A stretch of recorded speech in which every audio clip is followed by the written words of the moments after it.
at that time, I was dating somebody new, and we were sitting on my couch watching TV, and a documentary came on about trans kids.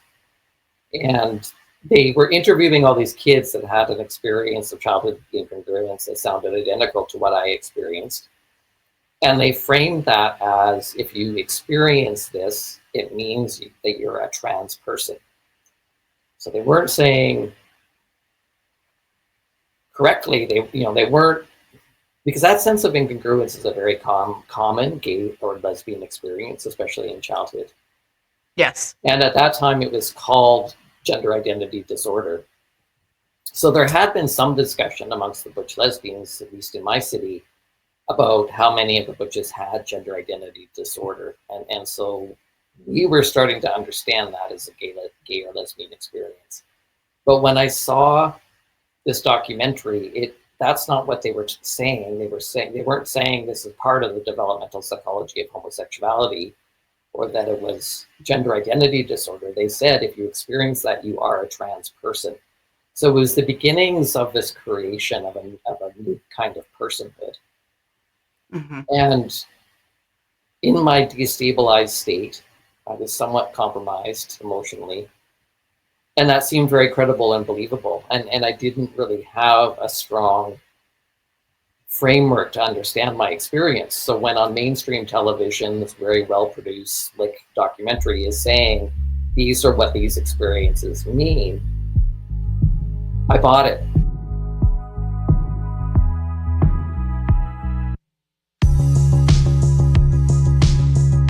Aaron, thank you so much for being here and joining me today for a discussion. I appreciate it so much, and you taking the time to do that. We all have a lot of unique human experiences to a degree in this world, right? And after hearing some of your story, some of those experiences that you're having, you're kind of having a lot of them, or some of them at least, simultaneously, and it's genuine. And I say that because a lot of these people today that are online, that are talking, or they're making claims that aren't true. They're lying about being experts, and it's very misleading. And, I'm here to sort of seek the truth and find the people that are genuine and truthful and honest. And people like you are being silenced or kicked out of spaces just for being who you are. So, and with that, from what I've researched, and correct me if my research is incorrect, but you were born with a DSD condition, a difference in sex development? Yes, that's correct. It's called an ovotesticular DSD. There are many different kinds of disorders of sex development. The one that I have, ovotesticular, means that I had both ovarian and testicular tissue. So I had one, as far as I know, I had one fully functioning normal ovary on one side and an ovotestes on the other, which is like a hybrid ovary and testicle. Wow. Okay. So did you go through like a female puberty as a child? I did go through a female puberty, but at puberty, I was both masculinizing and feminizing at the same time because my testosterone levels were high. Not in the male range, but a lot higher than the normal female range. Okay. And so I did develop breasts. I did start to have periods, but I also started to develop facial hair, and my voice started to drop a little bit. And so I was masculizing and feminizing at the same time. So you knew something was wrong early on, or like when did you start exploring as far as medical was concerned? Like, hey, there's something going on here because I'm a female. Yeah. But there's something else happening. How did that? Yeah, I was 16 when my parents first took me to a doctor. And there had been, I didn't know that they knew about my intersex condition. I didn't discover it until I was 19. When I was 16 and I was masculinizing, and around that same time is when I was also, it was puberty, so I was also absolutely girl crazy at that time. And my parents discovered that I had a crush on a girl by going through my room, and they found my journal and some letters that had been exchanged. And so they were primarily concerned about the fact that I was a lesbian. So they took me to the doctor. Doctor ran some tests, did some blood work, and had conversations with me to diagnose me as a lesbian, which in itself was bizarre. asked me a lot of questions about my attractions and what role I want to play in relationships. And those kinds of questions confused me. I didn't know about a role. Right. You were just growing up and naturally being who you were. had a crush on a girl and was trying to figure all of that out. So the doctor discovered my intersex condition. I was not told that. The doctor and my parents apparently had many conversations, and I've just learned all of this recently, talking to my dad, rebuilding our relationship, and that's when he told me that they discovered my intersex condition then. But at that time, it was believed that when you discover an intersex condition later in life, it's better to not tell the kid because of the identity disruption that it causes. So they were told to keep that a secret. I continued to have major gynecological problems. I developed a grapefruit-sized cyst. I was told it was endometriosis. And so I had surgery to remove that. And when that was removed, the ovary was taken along with it. He said it wasn't really recognizable as an organ. It looked abnormal, and it had been damaged by this cyst. And so they sent it for a biopsy, and that's when I discovered that it was an ovotestes. And I didn't discuss that with my parents. So they didn't know that I knew, and I didn't know that they knew. And it wasn't a conversation that we had until a number of years later. That has got to be very hard, not just because of your relationship with your parents, but because of your own relationship with yourself and your own identity. You know, like, who am I? What's going on here? Right? I mean, were you confused by that, or were you solid in your identity at the time, or did that kind of make things go off the rails for you? I would say that I was starting to land in a fairly solid lesbian identity, but I did have a childhood experience of incongruence. I had childhood confusion about which sex am I, and I was very gender nonconforming, which in adolescence everyone just read as lesbian, which is true. I mean, a lot of gay lesbians are gender nonconforming, and none of us knew about the DSD, so I wasn't incorporating that into my identity. So when it was discovered, I figured in my mind somehow that sense of incongruence, my gender nonconformity, my sexual orientation, and my DSD were all somehow interrelated in ways that I didn't fully understand. Right, right. But apparently the doctor explained all of that to my parents. It just no one thought to ever explain that to me. But the doctor told them that, what did he say? He said that he believed that there's a lot of different causes for an ovotestes. They haven't narrowed it down to a single cause. There seem to be multiple reasons for why it happens. The doctor told my parents that his belief was that mine was caused due to chimerism, which is when you have a twin. So I must have had a male twin at one point as a fetus, and I absorbed that twin. So I have the doctor said I had a double set of DNA as a result, and he thinks that's why the ovotestes formed. I've been referred to a DSD specialist because I want to get to the bottom of it. I want to get some genetic testing done so that I fully understand. Yeah, I was going to ask, do you know if you're XX or XY chromosomes, or do you not know? No, I've never had genetic testing done. The ovotestes was removed. It was removed by a gynecologist. It wasn't a DSD specialist. He removed it, and as far as he was concerned, that was the end of it. So, but I just have questions. I would like some clarity about my genetic makeup. Yeah, I would too. Absolutely. Because that's, and from what I understand, it's a very, very rare occurrence. There's several types of DSDs, but depending on the situation, it could be, I know that there was a lot of talk that Amani Khalif, that Olympic boxer, had a DSD. You know, I don't know what the truth is with that because the media sucks, but there was a lot of, it's not, people do not have a good base of knowledge about what being intersex or DSD even is. So it's what I'm concerned with is that they mix this stuff up with being trans or being a lesbian or being they're all separate. You just happen to kind of have them all together.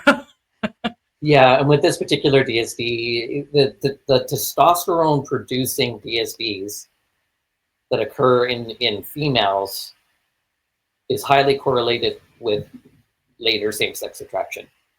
So why that is, I don't think anyone knows the exact line from one thing to the other, whether it's somehow biological due to high testosterone levels, or or if the testosterone makes us more gender not conforming and then we're socialized into same-sex attraction.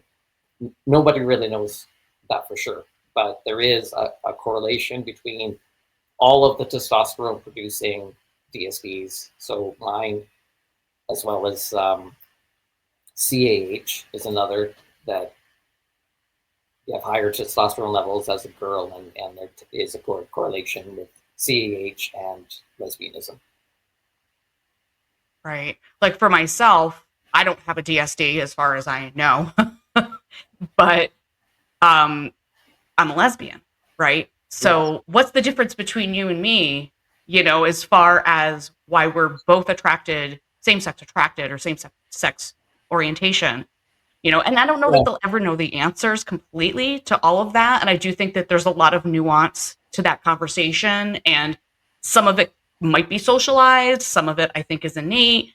But again, that conversation's probably just going to do this forever and ever as far as that's concerned.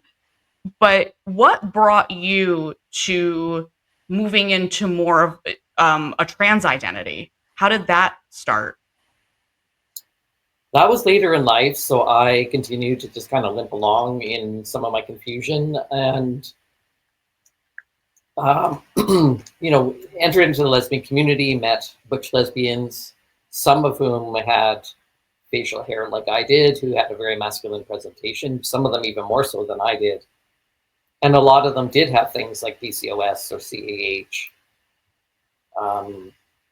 So that's how I just started to build my identity, was that I am a subset of lesbian that is virilized biologically. So I settled into a Butch lesbian identity eventually. And in university took an elective in queer theory. It was a brand new academic discipline at the time. Some of us at the art school were invited to take this graduate seminar in queer theory, which we were interested in. And initially we were really excited about those ideas. We had a lot of very lively, fun, interesting debates and conversations about that material. And as a group of artists, we started to incorporate those ideas into the art that we were making. So I switched in art school. I was primarily a painter, and I had a minor in art history. And I had been studying through art history, tracing a lineage of masculine lesbians through art history. And art history, of course, is studying culture. And so that was my interest, was in female masculinity. And in the early days of queer theory, it hadn't yet departed into what it's become now. It's, when Butler and Halberstam were talking about female masculinities, it was about lesbianism. It wasn't about sex change, or confusing us about sex, but it evolved into that very quickly. But those ideas started to confuse me even more, because engaging in that material, I was so hyper-focused on my masculinity. And as queer theory did evolve to start to break down categorization between male and female, that was like a match on the gasoline of my gender dysphoria, because it is intended to break down our understandings of those categories. And I was already struggling to categorize myself. So it didn't take me long to realize that engaging in that discourse wasn't helpful for me. It was starting to break down and weaken my identity as a lesbian. So I left that behind, moved from the East Coast, where I went to university, moved to the West Coast to Vancouver, and again eventually found butch femme lesbian subculture and community. But then a number of things happened that started to destabilize me. Just a series of unfortunate events. So one is my long-term partner was in a horseback riding accident, had a brain injury as a result, which changed her in ways that eventually broke down our relationship while we were also having a baby and were new parents. So that relationship broke down, and then I think it was 2001 that one of my neighbors, who was an effeminate gay man, was brutally murdered in a homophobic attack, and that devastated our community. Thousands of people walked the streets to have a vigil for that, and we were devastated. He wasn't somebody that I was close to, but I knew who he was, and like I said, he lived 2 blocks away from me. And so I mean, life was hard at times for highly gender nonconforming homos like us. You know, we are easy targets to homophobic violence because we wear our sexual orientation on the surface at all times. We don't blend as well as more sex conforming people do. So that murder scared me. And then it was at that time I was dating somebody new, and we were sitting on my couch watching TV, and a documentary came on about trans kids. And they were interviewing all these kids that had an experience of childhood incongruence that sounded identical to what I experienced. And they framed that as, if you experience this, it means that you're a trans person. So they weren't saying correctly, they weren't, because that sense of incongruence is a very common gay or lesbian experience, especially in childhood. Yes. And at that time, it was called gender identity disorder. So there had been some discussion amongst the Butch Lesbians, at least in my city, about how many of the butches had gender identity disorder. And so we were starting to understand that as a gay or lesbian experience. But when I saw this documentary, that's not what they were saying. They weren't saying this is part of the developmental psychology of homosexuality, or that it was gender identity disorder. They said, if you experience that, you are a trans person. So it was the beginnings of this creation of a new kind of personhood. And in my destabilized state, I was somewhat compromised emotionally. And that seemed very credible and believable. And I didn't really have a strong framework to understand my experience. So when on mainstream television, this very well-produced, slick documentary is saying, these are what these experiences mean, I bought it, right? And so I immediately turned to my girlfriend and said, well, that's me. And she said, I know. And her best friend was a social worker at our gender clinic in the city. And so she pulled some strings and got me into the clinic right away. And then I was booked with a visit. After one visit with the social worker, I was booked with one of the physicians. And there was assessment at that time. So it wasn't quite, the system was different then than it is now. There's very minimal assessment these days. But I did go through an assessment process for over about 2 months. But the assessment was really for the purpose of a diagnosis more, and then discussing some of the risks. We didn't really unpack what was going on in my life that was making my life difficult at that time. What were the influences of homophobia on my decision to transition? So there was these decisions that we make are complex, and I think there was more that should have been unpacked. And it was never explained to me, well, what does that experience of incongruence mean? And in some ways, I think that a lot of these clinics and these doctors and all the stuff that's been set up over the course of time, a lot of them don't really know what it means. It's literally, oh, you think this? Well, then you're affirmed as that, which was so dangerous. And we see some of the results of that with children and adults. I feel that I could have easily been swept up in that. And it's not something that I talk about a lot, but I was a tomboy, always was a tomboy. I was called a tomboy since I can remember, to a point where I felt like it was a negative. And it was a what's wrong with me, Yeah. because I'm not blending with the social norms.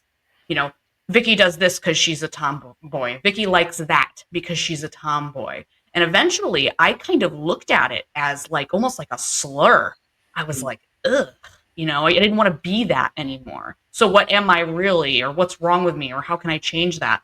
And I slipped by all that trans stuff somehow.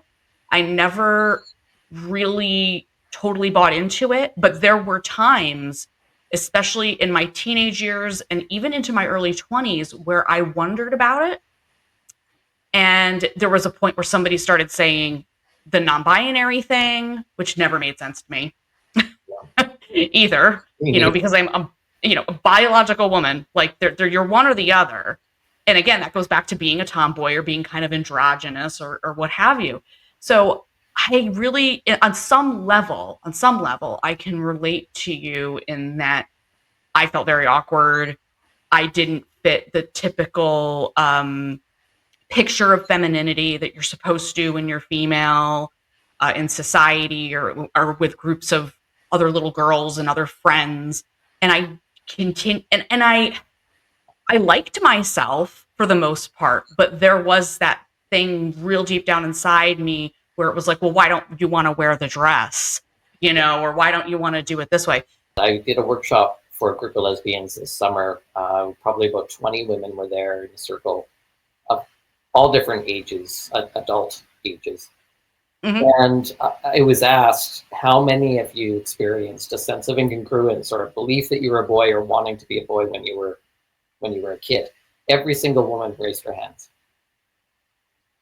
I believe it. And they weren't all butch lesbians. I mean, this was just a kind of a mixed group of lesbians, and they all raised their hands. So it is a very common gay or lesbian experience, and that's not what we were told, and that's certainly not what kids or families are being told, is that is part of the developmental psychology of homosexuality, and that typically works itself out by adolescence. Some continue to be gender non-conforming. For a small group of people, that sense of incongruence doesn't shut off, but most of the time it does. Right.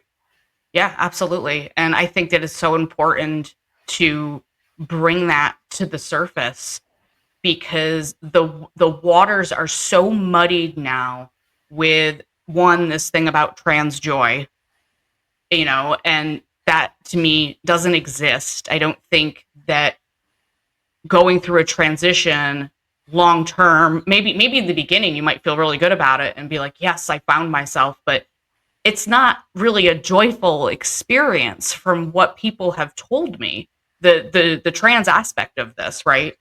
Mm-hmm. Well, some of the medical interventions are kind of gruesome, right? And when we have this really firm belief that this is what we need to feel better and to be ourselves, it's amazing how much medical trauma we're willing to endure and go through and not even register it as trauma, and we somehow just accept that. And there's such loyalty to the cause that I think that prevents people from really acknowledging the trauma that they're going through, because these medical procedures aren't easy to go through.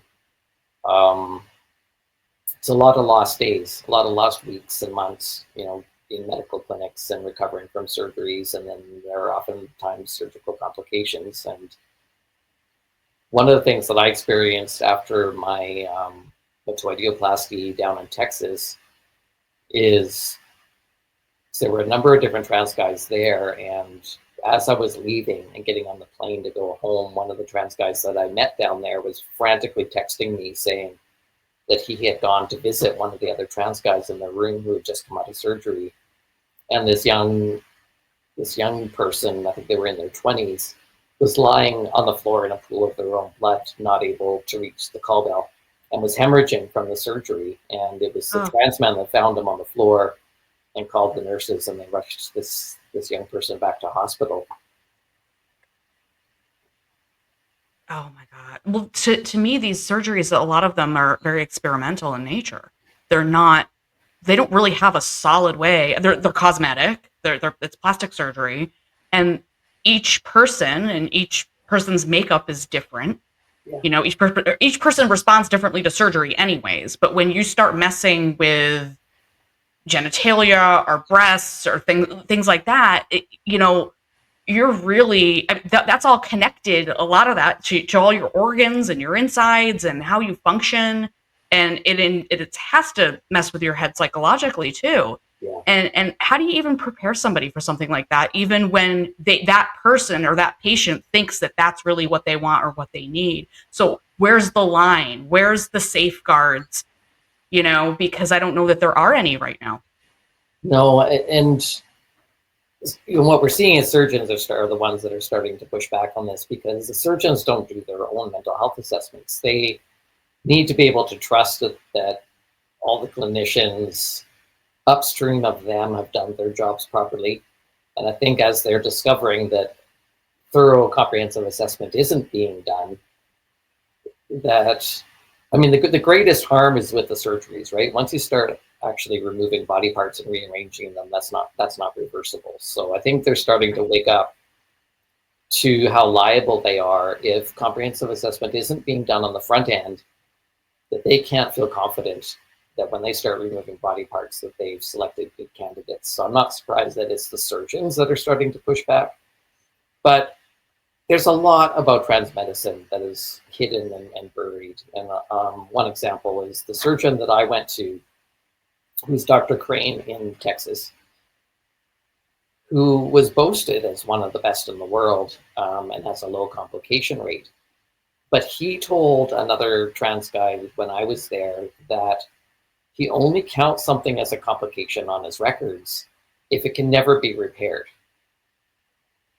So that's a very different definition of complication from a patient's point of view, because a patient would see something as like a fistula or a stricture or tissue loss as complications, certainly a complication in our life and causes distress and inconvenience and pain for us. But he wouldn't count that as a complication if it could be later surgically repaired. Wow, I never knew that. And almost every single person that I know that went down there came back with complications, some of them quite major. I heard a statistic that it was somewhere between 80 and 90% complication rate from the ones that they sent from BC down to that surgeon.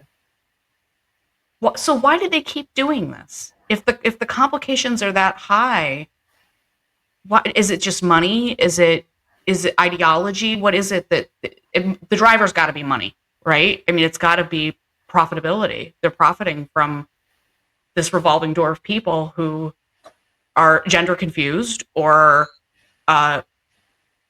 whatever it is. There's some kind of influence there that's making them walk to that door, but none of that's being addressed. They just keep pumping them out. So what do you think the underlying cause is? I think money is less the issue in Canada, just because our healthcare system here is so different. I mean, we have a socialized healthcare system where I don't think they're profiting from gender medicine any more than they would any other area of practice. In the States, that might be different. You know, it's individual billing. It's just a completely different system. So money is probably a factor. And I don't know, I like to think that they believe they're doing the right thing. But they're so ideologically captured that, you know, and interpreting our distress and our desire for it as seeing that as an urgent need, and they feel like they're meeting that need. But I mean, Crane the reason he moved his practice from California to Texas is because he had so many malpractice suits in California, and laws for malpractice are different in Texas. So he's sort of found a shelter for himself to be less liable for malpractice. Wow. That's surprising, because I would think Texas would be a little more hard-edged about that, whereas California is very, very liberal. So that's interesting. But you never know with these things, state to state. So I think he had something like 13 open malpractice suits around the time that I had my surgery, which I wasn't aware of at the time. So which surgery did you get? It's called a metoidioplasty, and I'm so grateful I didn't do the phalloplasty. Because I do have regrets. I wish I hadn't done the surgery at all. But metoidioplasty is far less complicated. So that was my decision making, as I went with the option that had fewer complications and where I would be guaranteed to still have sexual function and no loss of sensation. With the phalloplasty, that's always a risk, is total loss of sensation. Well, they usually take that from like your arm too, don't they? They basically cut off. They do. They have to harvest tissue from somewhere to create the phalloplasty, and I didn't want to. I play musical instruments. I played violin at the time. Now I also play banjo and guitar, and so I need the fine motor skills of my hands to do that. Especially the violin. If I lost the fine motor skills of my hand, I wouldn't be able to play violin anymore. So, so that just wasn't an appealing option to me. I didn't want to lose function of my hand. I didn't want the ugly scarring, and I didn't want the risk of the complications. Got it. That makes sense. You went down the path of trans, and then you found yourself living that way for a number of years. How many years did you? 18 years. Okay. So you changed your pronouns from she to he. You lived as a man. You did that for 18 years. And what has now made you change your mind about that and kind of say, whoa, I think I'm going to detransition? It's something that sort of played out over the last 5 years. So it was 2018 that my clinic, I'm a registered nurse, I was working in a multidisciplinary clinic for youth. We weren't providing any gender affirming care services when we first opened, but we started to see so many young people coming to us requesting those services. And we had a physician and a nurse practitioner that were interested in learning and starting to provide it. So we met as a team to discuss it. We brought in people from the provincial health authority to do some training with us. And because I'd been through the system, and one of my skill sets is mental health assessment, it was decided that I would do the front end assessment. So doing all the information gathering. So I started to assess youth, and I wasn't aware that practices have changed a lot over the last 20 years. So I was still under the impression that we would be doing comprehensive assessment, and I can't diagnose as a nurse, but I could do the information gathering. But the health authority was starting to push back on me, saying, well, we don't really do comprehensive assessment anymore. We only do a fairly brief assessment for the purpose of determining capacity to consent. But the bar seemed pretty low for the capacity to consent, because so many of the young people that I was assessing were very complex, with oftentimes many layers of comorbidities like autism, ADHD, trauma backgrounds, including sexual trauma. A lot of them were in foster care or had been adopted. And quite a number of them didn't seem to have any childhood history of gender nonconformity or a sense of incongruence. Some were very clear about that no, I've never had gender dysphoria in my life, and it seemed to be more adolescent onset. So that didn't really match my understanding of what gender incongruence is and means, and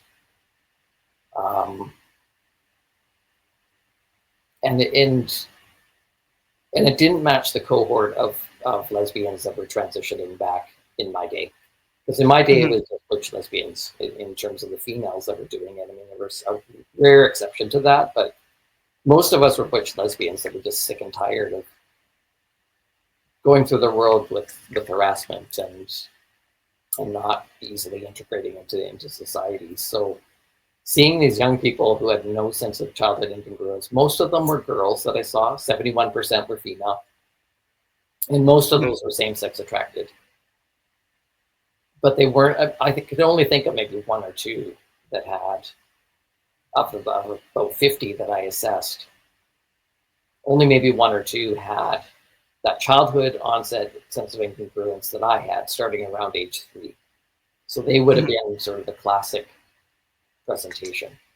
The rest were, and that's what started to concern me, is why are we seeing so many girls? and B, this is a completely novel cohort of young people seeking this. So I started to push back. I didn't feel that rushing them all through with only very minimal assessment was adequate. Some of them I referred on to other, to other mental health supports. I mean, one was an active psychosis, so it was obvious that that was a quick referral to an early psychosis intervention program. But sometimes when I would make a referral to mental health care, they would be declined and sent back to me saying, well, no, I think we should start them on hormones first and then see if their mental health improves, because maybe their instability is because they're trans and they haven't been. That will stabilize their mental health, which seems so backwards to me, because Right.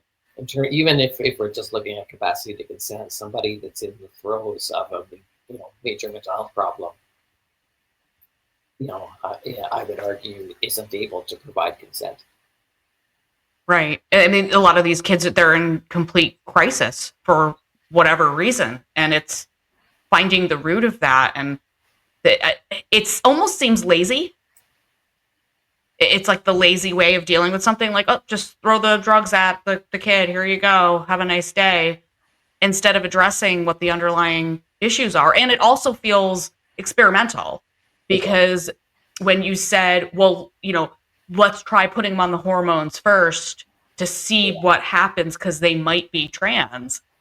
Well, especially when one of the fundamental principles of medicine is you always start with the least invasive intervention possible, and then step it up to the most invasive medical interventions. So it absolutely makes sense to me, if somebody is in the throes of a mental health crisis, you don't start with permanent alterations to their body, right? You work on their mental health and get them to a place of stability, and then see what their decision-making capability is at that time. But I was told, because I asked the health authority, because I was told to do mental health assessment, and so I asked, well, if I'm finding comorbidities, how do I factor that into the decision-making to start them on a medical pathway or not?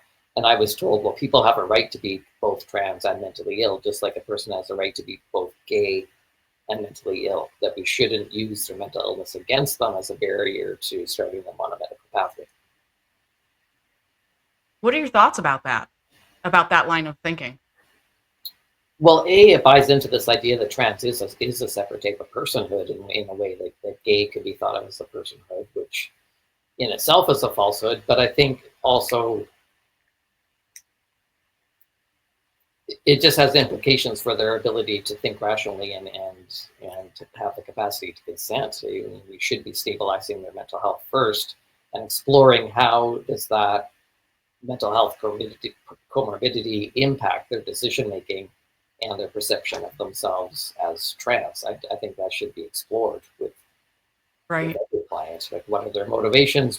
How did they arrive at their self-understanding, and really make sure that this is a stable, lifelong, that there's evidence of that persistence and consistence over time. Otherwise, they're going to be very highly likely to regret their decision, especially with something like a borderline personality disorder. We know the nature of that disorder is a very unstable personality. They can shift identities very, very rapidly in a short period of time. And so we need to be careful when we need to be able to factor in our clinical knowledge about different kinds of disorders and how that might be impacting their decision making and their stability over time. Yeah, and I think it's good to think about too how easy it would be to conflate, say, having some type of trauma and wanting to disassociate from your body, let's say, with being trans. Like, you could easily make that sort of that stretch in your mind that, while something bad happened to an individual, right, and so in their head they want to get away from who they are and what their body is, and transition to a guy or something like that. And we see that a lot with females in particular, especially that have abusive trauma. Because at the time that I was doing this clinical work, I was at an age where my circle of close trans guy friends that I've maintained for 18 years, we all met when we were early in our transition, and then we became a little a little circle of friends and broke away from the trans community. But we were at an age where, we had enough years behind us and enough stability that we were starting to unpack what was our reasoning. And I have friends that now realize that they had transitioned because of childhood sexual abuse and dissociating from their bodies and feeling like if I had been a boy, that abuse wouldn't have happened to me. And so they felt safer in the world as men than as women. And now, years later, having done their work and that trauma work, have come to that understanding that they weren't trans, they were sexually abused. And that is so commendable that these people are able to do that and come forward and talk about it too. And I don't think there's enough people out there talking about it so people understand that there's a reason that people detransition. There's a reason that people transition, and it's sometimes for the wrong reasons. And it's not always something that it is such a great thing for everybody. It used to be when I was younger that when someone said they were trans or they were going down that pathway, you took it very seriously because you were like, no one would ever do that unless they really, really needed it. Because it used to be you went through 2 years of therapy, you had to sort of start living your life that way, even though you had no access to hormones or surgeries. And that therapy really dictated a lot of what your future would be. Yeah, so it was the clinical work that first started to open my eyes that the clinical system has gone off the rails and that our thinking about this has really changed a lot in 18 years, which for me was blindsiding because I hadn't been a part of the trans community. So I didn't experience this sort of gradual creep of ideas. I had disconnected once I got my hormones, and I just buggered off and wasn't really involved in a trans community. But doing the clinical work was a re-entry into connecting with that community of people and this new way of thinking. So for me, it was like a wrecking ball because I hadn't seen it gradually emerge. So it went from me thinking that we were still thinking about this in the same way that we had 20 years ago to suddenly being told that those ideas are bigoted. So it was obvious to me that the medical system had gone off the rails, that the community was thinking in ways that I didn't think were even reality-based. It's this new gender identity framework that's being pushed now, and looking at medicine as a human rights issue rather than a medical or clinical issue. And I wasn't having any success pushing back on that within the system. I was just told I was bigoted, and I was immediately just blacklisted, and activists came after me, and I was shuffled off to a different job. I was the clinical supervisor for the walk-in counseling program at the time. And the work with the trans youth was a very small part of my role there. It was something I was doing off the side of my desk, doing the assessment and then moving them on to either making referrals to other services or then connecting them with our physician for hormone starts. So I left that role, and that's when I started to speak publicly about it. And as I've engaged in the public conversation, and one of the first things that happened was I was connected to an international network of clinicians that are concerned about this.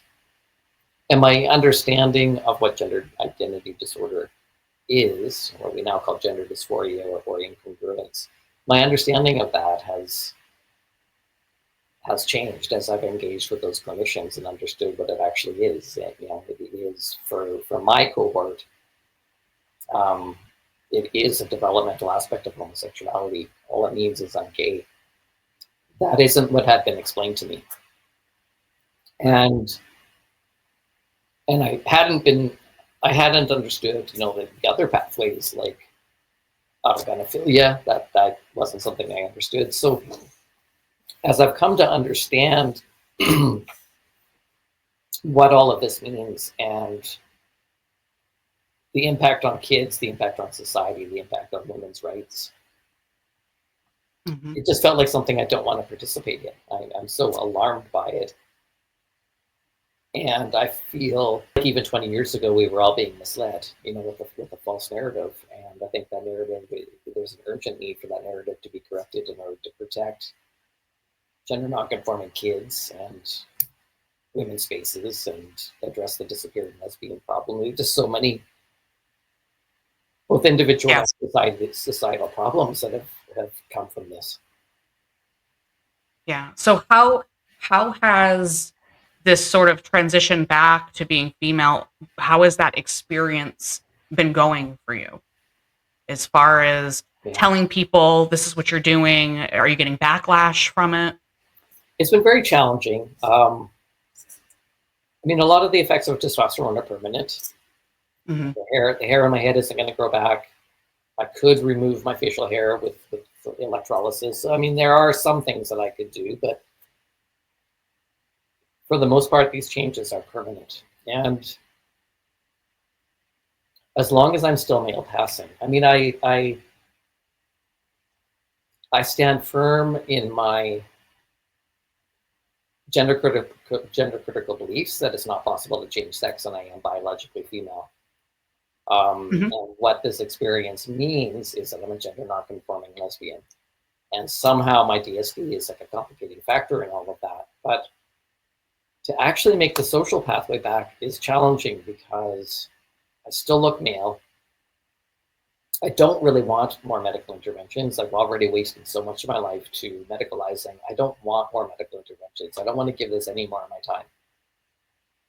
But it's really not enough. I mean, I think it does something politically in the conversation to say, yes, I'm a medicalized butch lesbian. So I do think that there's political merit in that. But in terms of how I live my day-to-day life, it really doesn't seem practical or feasible to reintegrate into lesbian spaces if I look like a man.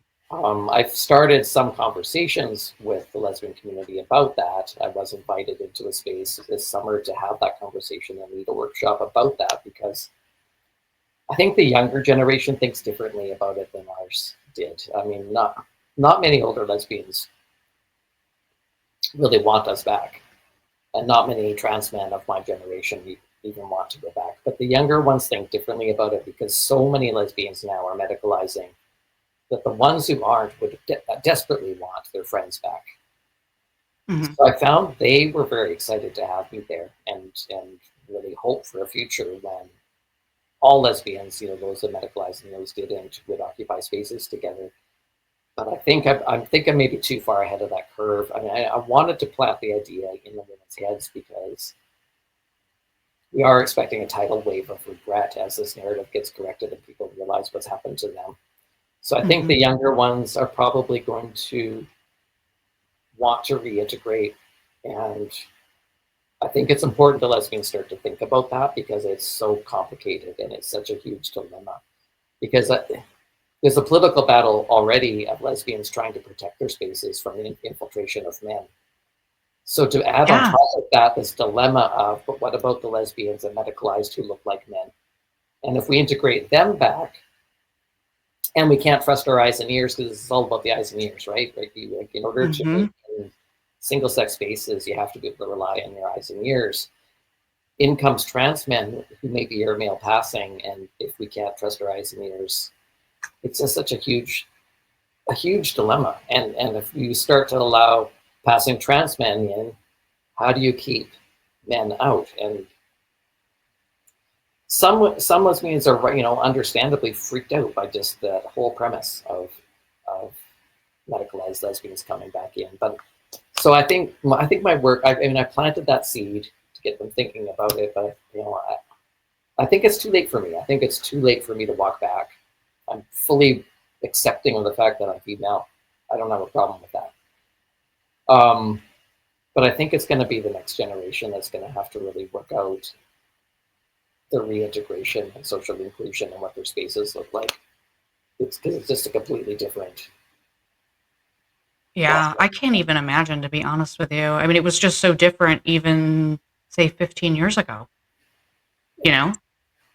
And I even hear people telling me, I hear stories from lesbians that go on dating sites, let's say, and they're full of trans women who say they're lesbians, that seems to be a common thing now. They think that they're allowed in the lesbian space because they've transitioned to be a woman, Yeah. and they like other women, so therefore they think they're lesbians, and that's put a layer of problems into the mix as well. And it's very upsetting for lesbians because they're like, well, you might kind of look like a woman, but you're not, and I'm not attracted to that. And then they're called a bigot and they're called a transphobe over that issue. Yeah. So there's so much happening. It always seems to happen in women's spaces, I swear.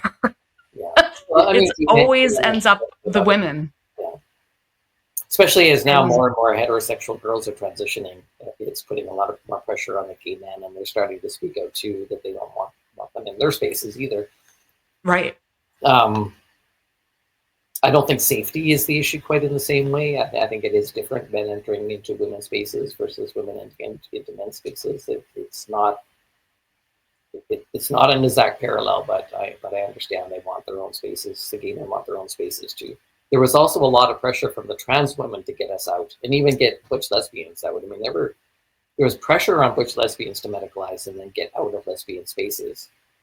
And it was mainly politically motivated by the trans women who wanted to occupy those spaces, because their argument was, well, if you stay in those spaces, you're admitting that you're still a lesbian, you're admitting that you're still female. So if you are male, then you need to get out of those spaces, so that, because as long as they're believing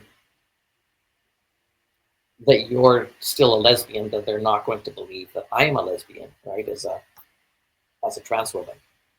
So there was a lot of pressure for us to get out of lesbian spaces. By trans women? Yes.